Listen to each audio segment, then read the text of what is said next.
राधा मेरी स्वामिनी और मैं राधे को दास, जन्म जन्म मोहे दीजियो শ্রী বৃন্দাবন ধামবাস। রাধে রাধে। এই সেই বৃন্দাবনের অপ্রাকৃত ভগবান শ্রীকৃষ্ণের রাসমণ্ডল, এই সেই ব্রহ্মাণ্ডের সব থেকে পবিত্র স্থান নিধিবন। এই স্থানে এখনও প্রতিদিন রাতে শ্যামসুন্দর কৃষ্ণ তার প্রিয় গোপিকাদের নিয়ে রাস নৃত্য করেন। আজও রয়েছে সেই রহস্যময় বনটি। এই নিধিবনের রহস্য আজ অবধি কেউ জানতে পারেনি। এই নিধিবনের যে গাছগুলি রয়েছে, এই গাছগুলি এক অসাধারণ। এই গাছগুলি যে কিভাবে নিজেদের প্রকাশ করে সেটা আজ অবধি কেউ বুঝতে পারে না। কিন্তু অনেক ভক্তরা এই স্থানে প্রবেশ করে সেই অলৌকিক দর্শন করেছে। যেহেতু আজও প্রতিদিন রাতে সেই নূপুরের আওয়াজ শোনা যায়, শ্যামসুন্দর কৃষ্ণের বাঁশির সুর শোনা যায়, গোবিন্দ তার প্রিয় গোপিকাদের জন্য বাঁশি বাজায় মধুর সুরে। ভগবান শ্রীকৃষ্ণের সেই বাঁশির সুর শুনে সেই পরম পবিত্র গোপিকারা, এই জগতের সর্বশ্রেষ্ঠ ভক্ত গোপিকারা বৃন্দাবনের এই নিধিবনে চলে আসে ভগবান শ্রীকৃষ্ণের সেবা করার জন্য, কৃষ্ণের সঙ্গে রাস নৃত্য করার জন্য। প্রিয় ভক্ত, আজ আমরা অপ্রাকৃত অলৌকিক লীলা শ্রবণ করব। অনেক লীলা রয়েছে এই স্থানে। প্রতিনিয়তই কোনো না কোনো ঘটনা ঘটে চলে, যারা শুদ্ধ ভক্ত তারা উপলব্ধি করতে পারে। আর তাছাড়াও অনেক ভাগ্যবানরা দর্শনও করেছে। আর রাতের অন্ধকারে ঠিক এই স্থানে কি হয়, কাকে দর্শন করা যায়, সেই অলৌকিক কথা এখন আমরা শ্রবণ করব।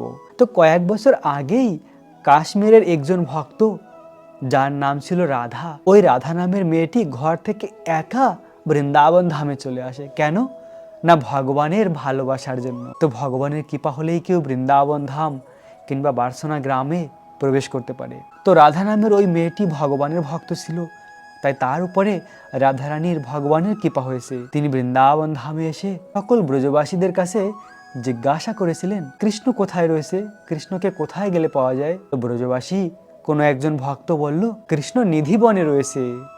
এখনো প্রতিদিন রাতে কৃষ্ণকে আর নিধিবনে দর্শন করা যায়। যদিও ওই ব্রজবাসী কখনো কৃষ্ণকে দর্শন করেনি, কিন্তু তিনি জানে, তার বিশ্বাস রয়েছে যে নিধিবনে এখনো প্রতিদিন রাতে শ্যামসুন্দর কৃষ্ণ তার প্রিয় গোপিকাদের সঙ্গে মিলিত হয় আর সেই অপ্রাকৃত লীলা হয়। কেননা ভাগবতমের কথা কখনো অসত্য নয়, আর যে মহান বৈষ্ণবেরা দর্শন করেছে সেটাও কখনো অসত্য নয়, পরম সত্য। তাই ওই ব্রজবাসী কাশ্মীরের মেয়েটিকে বলল, তুমি যদি কৃষ্ণকে দর্শন করতে চাও তাহলে তুমি নিধিবন যাও। পূজারী রাতে মন্দিরকে বন্ধ করে তালা লাগিয়ে চলে যায়। রাতে কেউ নিধিবনে প্রবেশ করতে পারে না, কেননা এর আগে অনেক অঘটন ঘটেছে। অনেকেই নিধিবনে রাতে লুকিয়েছিল, যদিও তারা নিধিবনে থাকার উপযুক্ত পাত্র ছিল না, তাদের হৃদয় সম্পূর্ণ শুদ্ধ ছিল না, তাই তাদের সঙ্গে অঘটন ঘটেছে।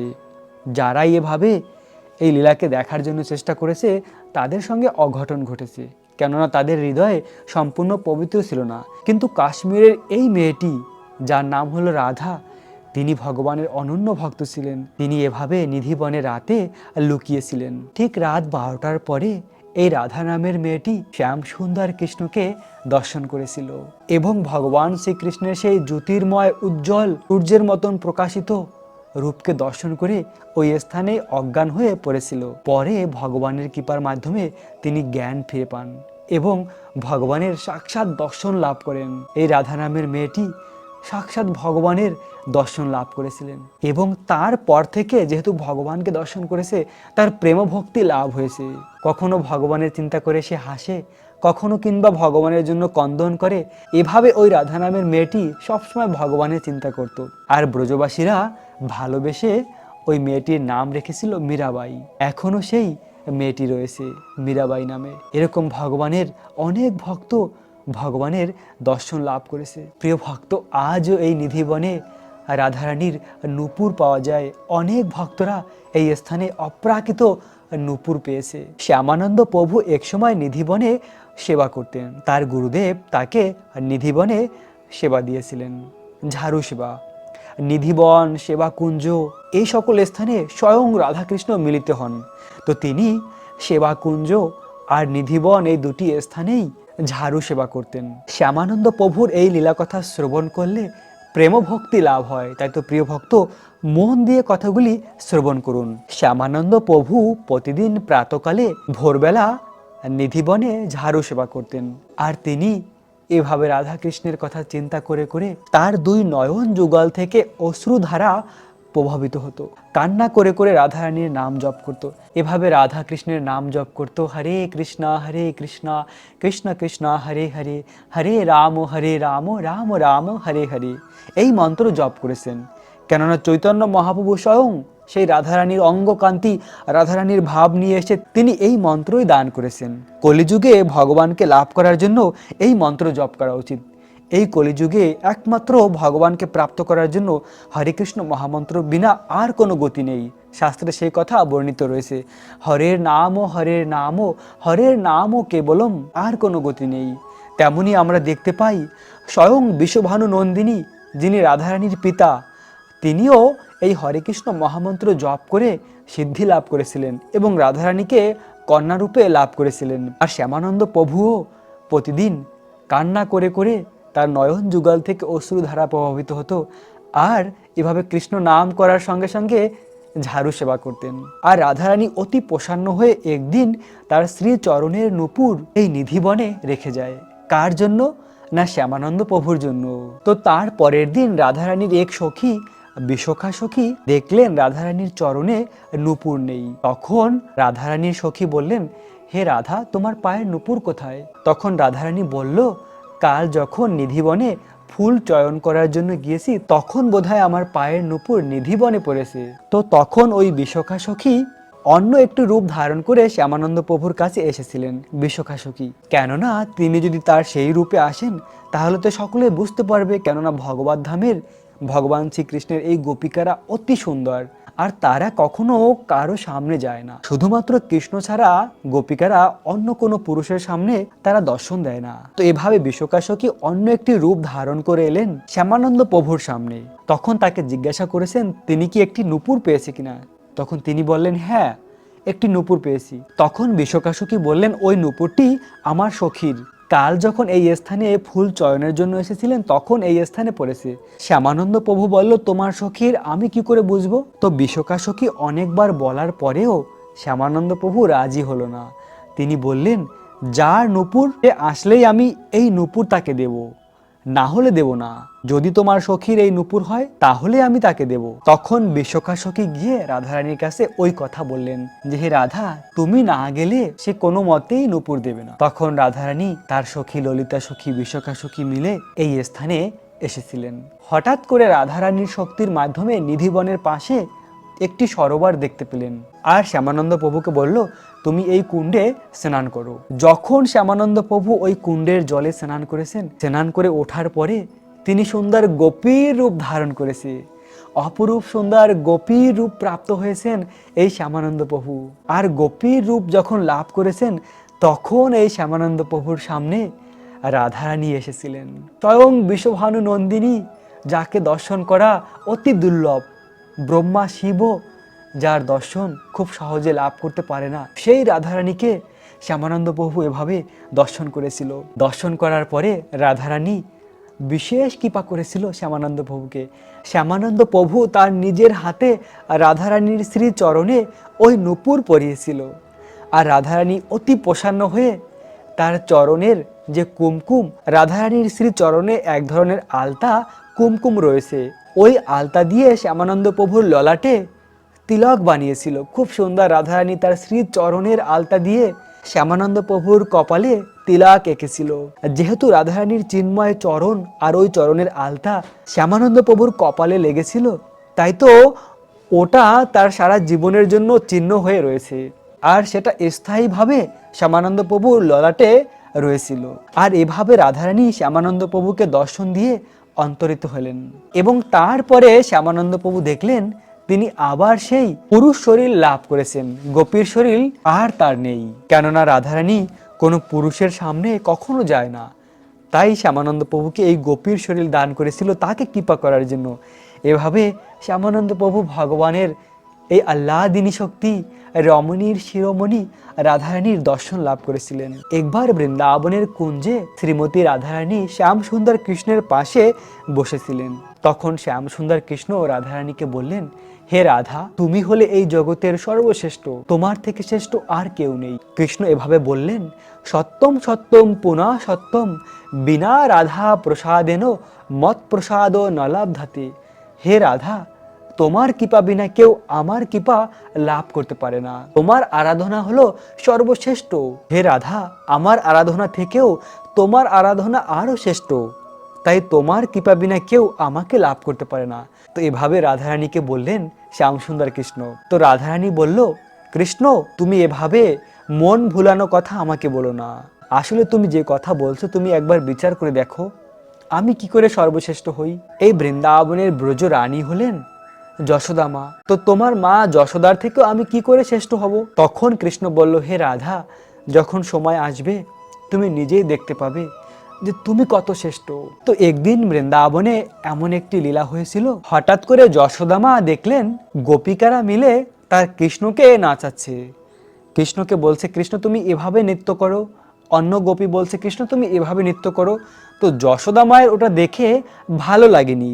যশোদা মা চিন্তা করলো, আমার কানহা পুরো দিন কত কষ্ট করে গোচরণ থেকে এসেছে, আমার কৃষ্ণ বৃন্দাবনের অরণ্যে পুরো দিন গাভীদের পালন করে ক্লান্ত হয়েছে, আর গোপিকারা দেখো আমার কৃষ্ণকে দিয়ে আরো কষ্ট করাচ্ছে। যশোদা মা কৃষ্ণের হাত ধরে কৃষ্ণকে ঘরে নিয়ে যেতে চেয়েছিল। তখন রাধারানী বলল, মা যশোদা, এ কৃষ্ণ তোমার কৃষ্ণ নয়, আরে এ কৃষ্ণ আমাদের কৃষ্ণ।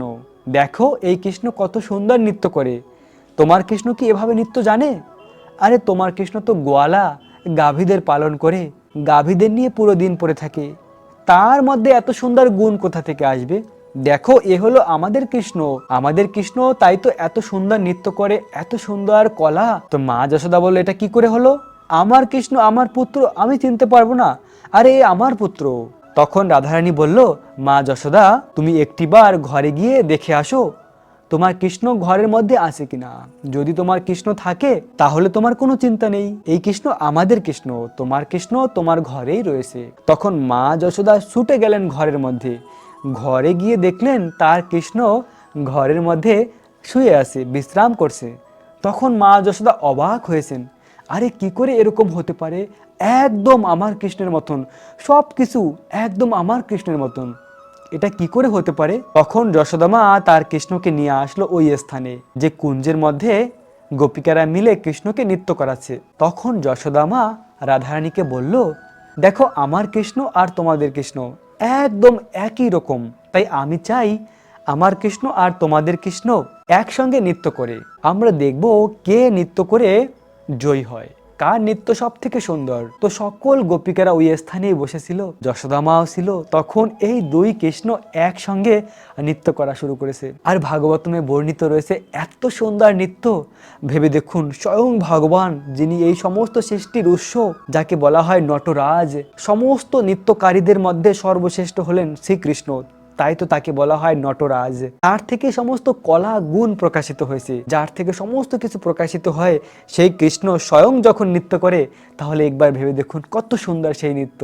আর ওই নৃত্যকে দর্শন করার জন্য স্বর্গের দেবতারাও এসেছিলেন, গন্ধর্ব, অপ্সরা, তারা সকলে নৃত্য কীর্তন করেছিল, পুষ্প বর্ষা করেছিল।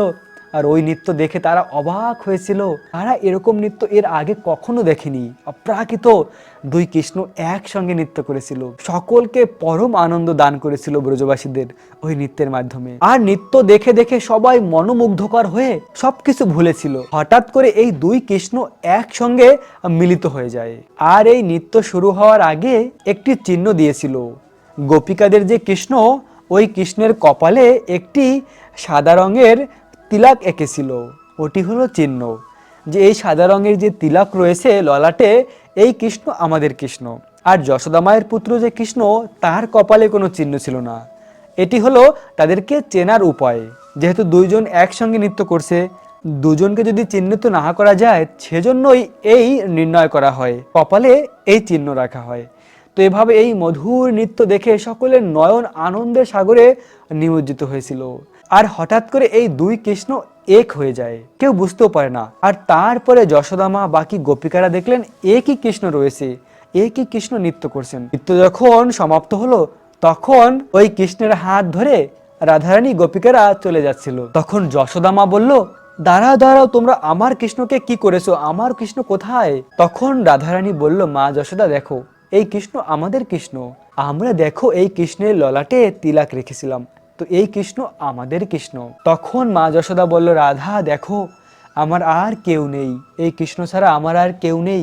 খুব বিনয়ের সঙ্গে যশোদা মা বলছিল, দেখো এই কৃষ্ণকে ছাড়া আমরা বেঁচে থাকতে পারবো না, আমাদের জীবনের একমাত্র সাহারা হলো কৃষ্ণ, আমাদের আর কেউ নেই। হে রাধা, তুমি এমনটি করো না, আমার কৃষ্ণকে ফিরিয়ে দাও। তখন রাধারানী বলল, দেখো মা যশোদা, আমি কি করে ফিরিয়ে দেব, তোমার কৃষ্ণকে আমরা কোথা থেকে নিয়ে আসবো, এই কৃষ্ণ তো আমাদের। তখন যশোদা মা ভুলেই গিয়েছে যে তিনি হলেন ব্রজ রানী।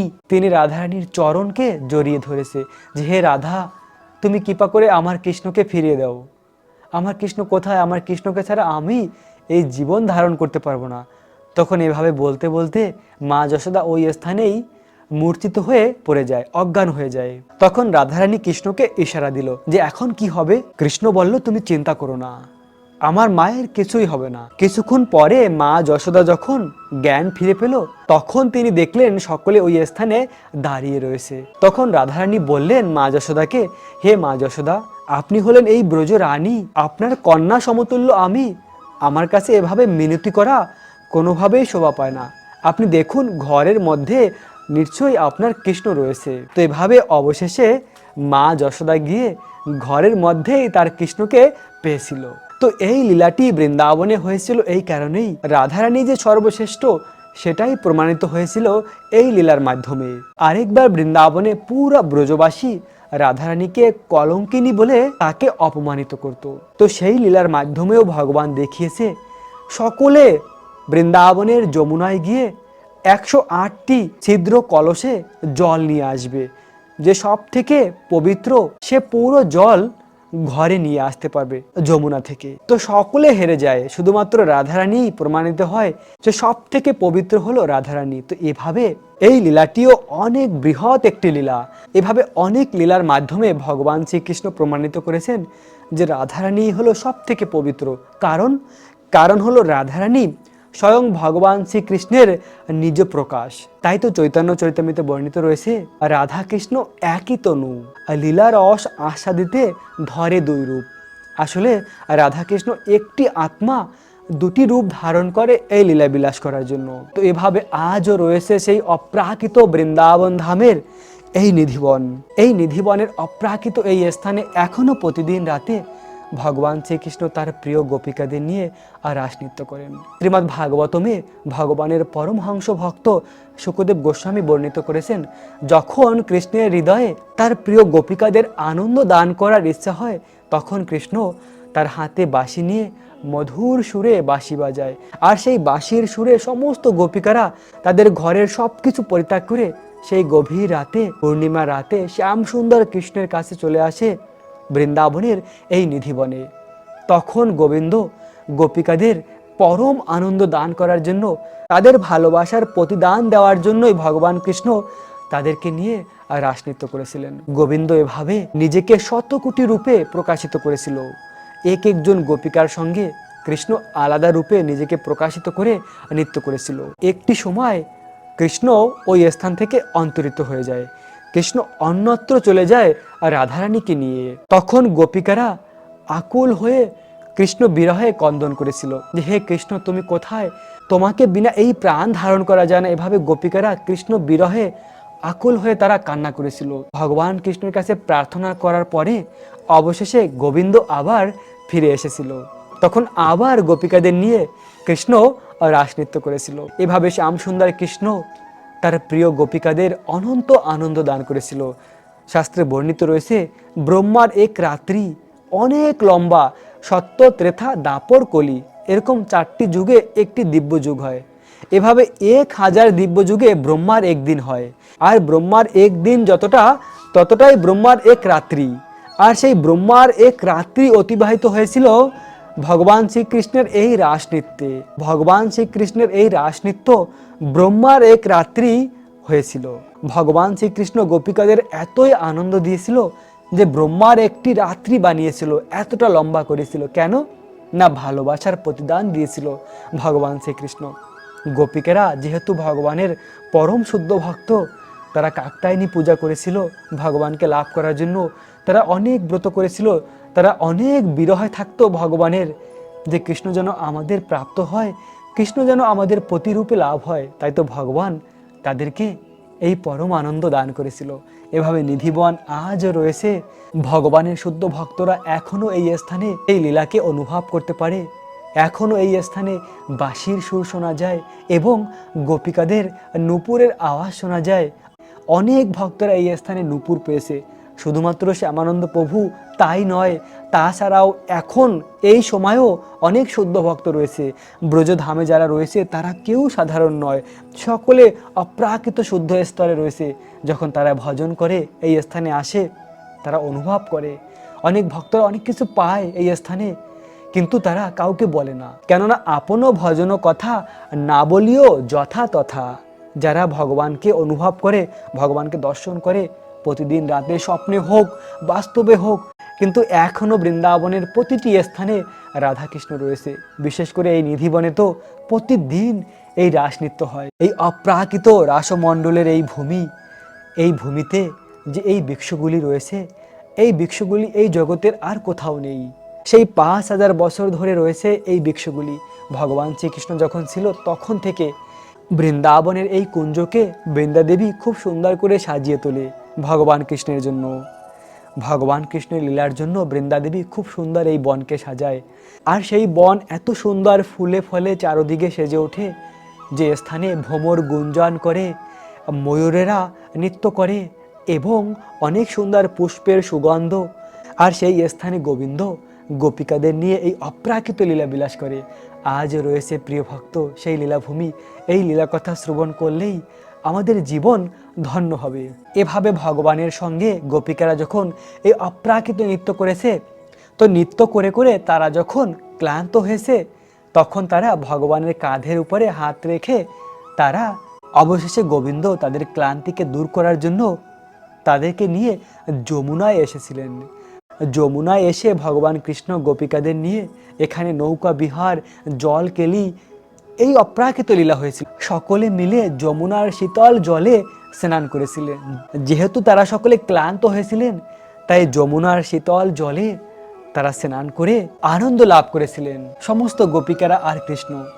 এভাবে গোবিন্দ এই অপ্রাকৃত এই লীলা করেছিল। কিন্তু তাও ভগবান কৃষ্ণ কখনো গোপিকাদের ঋণ শোধ করতে পারে না।